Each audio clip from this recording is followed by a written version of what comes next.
আসসালামু আলাইকুম দর্শক, সবাই কেমন আছেন? রাশেদাস কুকিং স্টুডিওর আরও একটি নতুন এপিসোডে আপনাদের সবাইকে ওয়েলকাম। সিঙ্গারা অতি পরিচিত একটি খাবার। প্রায় আমরা সিঙ্গারা নাস্তা হিসেবে খেয়ে থাকি। বেশিরভাগ সময় সিঙ্গারা বাইরের হোটেল থেকেই কিন্তু কিনে খাওয়া হয়, কিন্তু হোটেলে তৈরি করা খাবার সবার জন্য ভালো হয় না। এদিকে বাসায় সিঙ্গারা বানালেও হোটেলের মতো হয় না। তো আজকে আমি একেবারে দোকানের স্টাইলে দোকানের মতো করে রেসিপিটা আপনাদের সঙ্গে শেয়ার করব।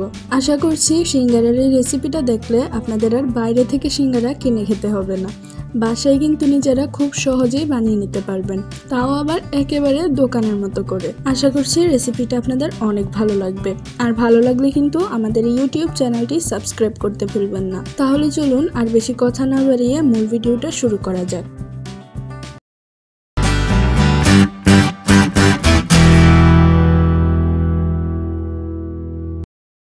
আজকে সিঙ্গারাটা কিন্তু আমি বানাচ্ছি না, সিঙ্গারাটা আজকে আমার বাবা বানিয়ে দেখাবে। তো সিঙ্গারার জন্য প্রথমে একটা বাটিতে নিয়ে নিল 2.5 কাপ পরিমাণ ময়দা,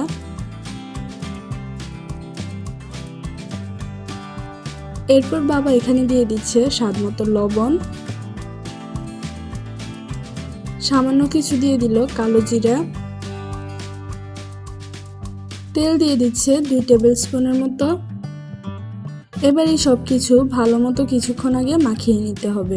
ছোট ছোট এই টিপসগুলো কিন্তু অবশ্যই ফলো করার চেষ্টা করবেন, তবেই কিন্তু সিঙ্গারাটা একেবারে দোকানের মতো হবে।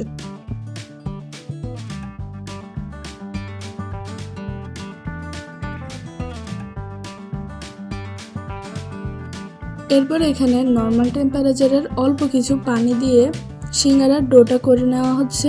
ডোটা কিভাবে মথে নিচ্ছে আশা করছি দেখেই বুঝতে পারছেন।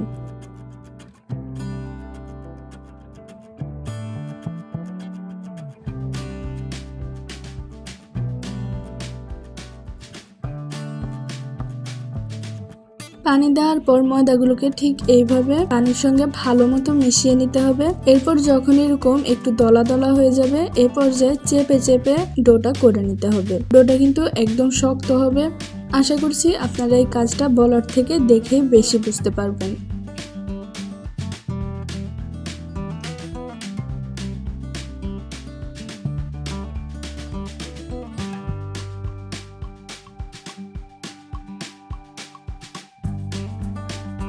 তো ডোটা এভাবে মাখানো হয়ে গেলে আমি এবার একটা প্লাস্টিক র্যাপার দিয়ে ডোটাকে ভালো মতো র্যাপ করে রেখে দিব 15 থেকে 20 মিনিটের জন্য।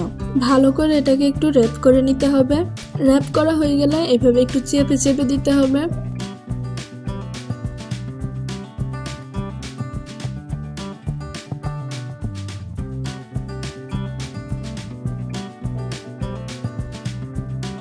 ডোটাকে আবার এক সাইডে রেস্টে রেখে এখানে নেওয়া হয়েছে আলু এবং সামান্য কিছুটা গাজর। আলু আর গাজরগুলোকে এবার কেটে নিতে হবে। আলু কিন্তু অবশ্যই খোসা সহই নেওয়ার চেষ্টা করবেন।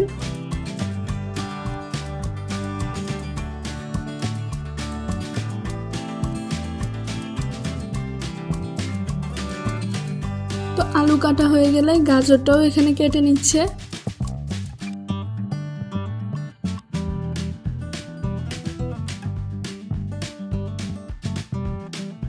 এবার একটা কড়াইতে দিয়ে দিচ্ছে পর্যাপ্ত পরিমাণ তেল।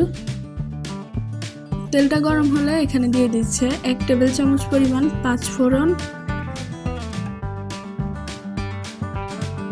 5 ফোড়নটা কিছুটা ভাজা হয়ে এলে এখানে দিয়ে দিতে হবে আগে থেকে ধুয়ে রাখা আলু এবং গাজর। নেড়ে চেড়ে আলু গাজরগুলোকে 2 থেকে 2.5 মিনিট ভেজে নিতে হবে।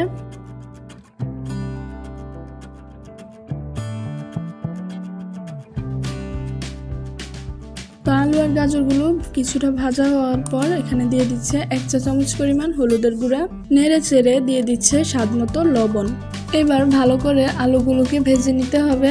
চুলার আঁচটা কিন্তু এ পর্যায়ে লো টু মিডিয়াম রাখবেন।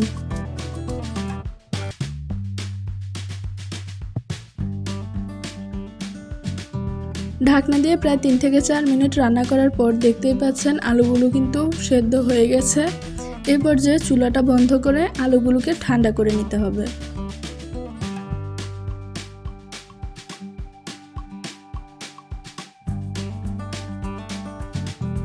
হাত দিয়ে ধরা যায় এরকম কিছুটা ঠান্ডা হয়ে এলে এখানে দিয়ে দিচ্ছে মাঝারি সাইজের একটা পেঁয়াজ কুচি। 4-5টা কাঁচামরিচ কুচি এবং কিছু ধনিয়া পাতা কুচি। এবার এগুলোকে আলুর সঙ্গে ভালো মতো মিশিয়ে নিচ্ছি।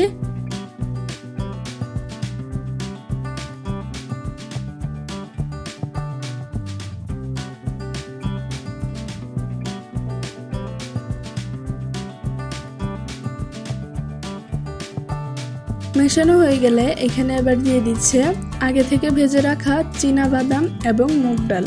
আপনারা এটা ভেজে কিন্তু প্রায় 1 মাসের মতো সংরক্ষণও করতে পারেন। তো সবকিছু আরো একবার ভালো মতো মিশিয়ে নিলে কিন্তু আমাদের সিঙ্গারার পুর একদম রেডি।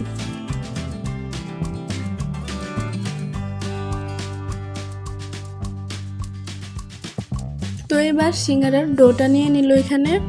আশা করছি দেখে নিশ্চয়ই বুঝতে পারছেন যে রেস্টে রাখার পর ডোটা কিন্তু খুব সুন্দরভাবে সেট হয়ে গেছে। এবার এটাকে এরকম চেপে চেপে কিছুটা রোল করে নিতে হবে।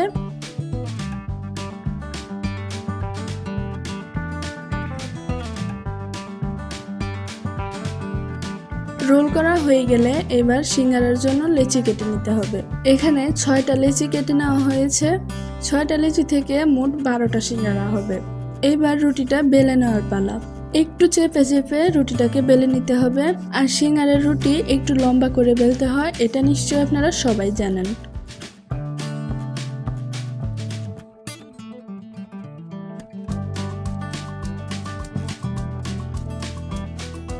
তো বেলা হয়ে গেলে মাঝখান থেকে রুটিটা কেটে নিচ্ছে। এইভাবে করে সবগুলো রুটি কিন্তু বেলে কেটে নিয়েছে। এবার সিঙ্গারা ফোল্ড করার পালা। প্রথমে 2টা কোণা একটার সঙ্গে আরেকটা ঠিক এইভাবে লাগিয়ে নিতে হবে। একটু চেপে দিলেই কিন্তু খুব সুন্দরভাবে একটার সঙ্গে আরেকটা লেগে যাবে। এরপর কিছুটা পুর নিয়ে ঠিক এইভাবে একটু ঠেসে ঠেসে দিতে হবে। এবার সিঙ্গারার মুখটা বন্ধ করার পালা। এবার এইভাবে সিঙ্গারার মুখটা বন্ধ করতে হবে। আশা করছি আমার বলার থেকে আপনারা দেখে সিঙ্গারার ভাঁজটা ভালো মতো বুঝতে পারবেন। আর সিঙ্গারার রুটিটা সাইড থেকে এভাবে ফেটে গেলে কিন্তু কোনো অসুবিধা নেই। দোকানগুলোতে যখন সিঙ্গারা বানানো হয় ওরাও কিন্তু এইভাবে সাইডগুলো ফাটাই রেখে দেয়। তো রুটিটা ফেটে গেলে কিন্তু চিন্তা করার কোনো দরকার নেই।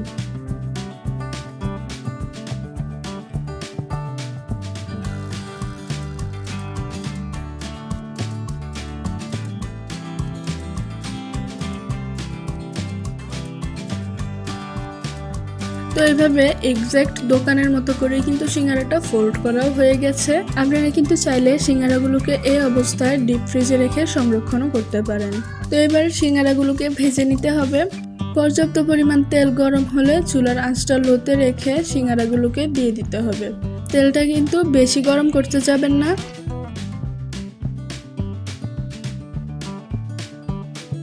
উল্টে পাল্টে সিঙ্গারাগুলোকে ভেজে নিচ্ছি, দেখতেই পাচ্ছেন। খুব বেশি দাগ কিন্তু সিঙ্গারাতে লাগানো যাবে না।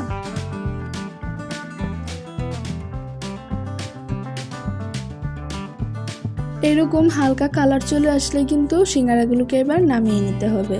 তো এই তো একেবারে দোকানের স্টাইলে কিন্তু আজকে সিঙ্গারাগুলো বানিয়ে দেখানো হয়েছে।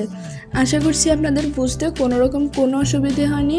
আর যদি কোনো অসুবিধা হয়েও থাকে অবশ্যই আমাদেরকে কমেন্ট করে জানাতে ভুলবেন না। আর বাসায় অবশ্যই রেসিপিটা ট্রাই করবেন। আর খেতে কেমন হলো অবশ্যই কমেন্ট করে জানাবেন। তাহলে আজকের মতো ভিডিওটি এখানেই শেষ করছি। সবাই ভালো থাকুন, সুস্থ থাকুন। আল্লাহ হাফেজ।